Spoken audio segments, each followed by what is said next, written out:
All right, let's get this show started! In recent weeks, there has been a lot of hype and buildup as to which fight organization the Predator, Francis Ngannou, would sign with. Now, the wait is finally over, as it's been made official that Ngannou will be joining the ranks of the Professional Fighters League. He will be a part of the PFL's Super Fight division, which has been launched to showcase athletes in high-profile fights, most likely only on pay-per-view. Here, fighters will receive a much larger share of profit. The PFL shared news of the heavyweight warrior's official recruitment over Twitter, writing, "Breaking. The Predator, Francis Ngannou, is PFL bound. He's set to fight in the PFL's pay-per-view Super Fight division." Francis reacted to the new contract stating, "Let's just say all in, my deal with PFL is more than anyone else offered. The past few months have been a very interesting time to understand and see the landscape, and I'm very excited about this deal with the PFL because they basically showed what I was expecting. They didn't just show up as a promotion that was looking for a fighter, but really came as a partner that sees more value in you as a person." Quick to share the news was Ariel Helwani, writing, "It's official. Francis Ngannou has signed with the PFL.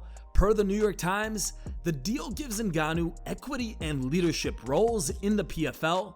He's expecting to fight in the promotion's Super Fight pay-per-view division next year, while competing in boxing this year. The PFL deal is an MMA-only agreement. His boxing plans will be announced at a later time, sources say. His PFL debut fight, opponent, and date wasn't announced just yet. Also, per the Times, Ngannou will become a chairman of the newly launched PFL Africa and will serve on the company's advisory board to represent fighter interests. Ngannou will be live on the MMA Hour today at 1 p.m. to discuss it all." Francis, welcome to the PFL. Everybody, it is official. This is massive news in MMA. We have some huge fights on the horizon. Congratulations, Francis. You deserve this. The best heavyweight in the world to the PFL. And PFL Africa is going to be massive. So excited. Let's go. News of Ngannou's acquisition has sent many fans into a frenzy. One fan tweeted, "The eternal king of the organization." Another said, "Holy shit. Holy shit, let's go. Congratulations, Francis Ngannou."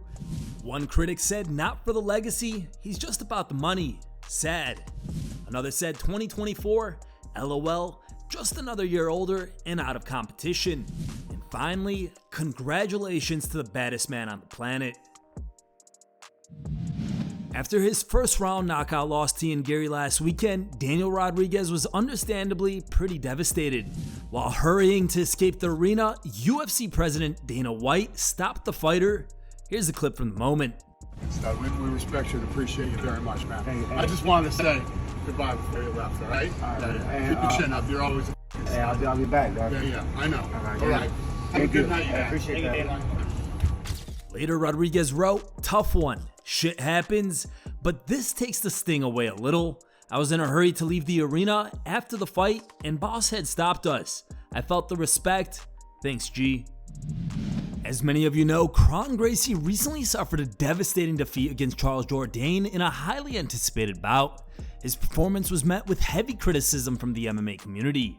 Now, Kron Gracie has issued a statement in response to these criticisms. He wrote, "In a lifetime of fighting, it's always been a fight to the death. Understand the situation and willing to limit myself. Even that being said, I threw no punches because of bad advice and tried to please the jiu-jitsu community 2 days before my fight. First fight in my life, I didn't throw a punch. Going back to my old ways."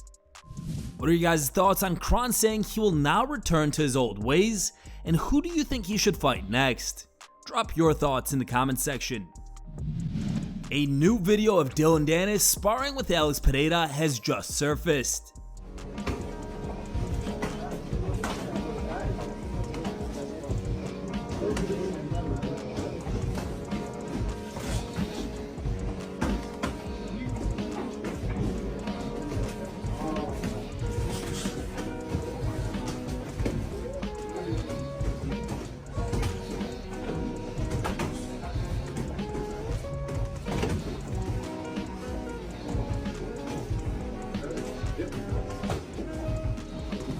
After the sparring session, Danis took a photo with Alex, which he then DM'd to Sean Strickland. Beneath the photo, Danis wrote, "Your worst nightmare," likely referencing Strickland's previous knockout loss to Pereira. It sounds like Colby Covington is not a fan of the BKFC. While speaking with James Lynch, Colby called former UFC fighters who compete in the BKFC UFC Washouts and expressed his disinterest in watching the promotion. His words, "To be honest, I've never watched one of those fights. I'm not interested in a sport like that, and especially, nonetheless, of guys who are just UFC washouts. These are just guys that are going to fight at the Indian Fairgrounds because they couldn't make it in the UFC. So, we're talking about the biggest and best business and the biggest and best fights, and that's only in the UFC. It's the best organization in the world." Do you agree with Colby? What are your thoughts? While on the topic of BKFC, the champ and face of the promotion, Mike Perry, recently posted a video where he's seen chilling and living the good life on a yacht. Shout out to my brother Josh from Kenpai Pandas, man. He got me from the PJ to the yacht in the same day.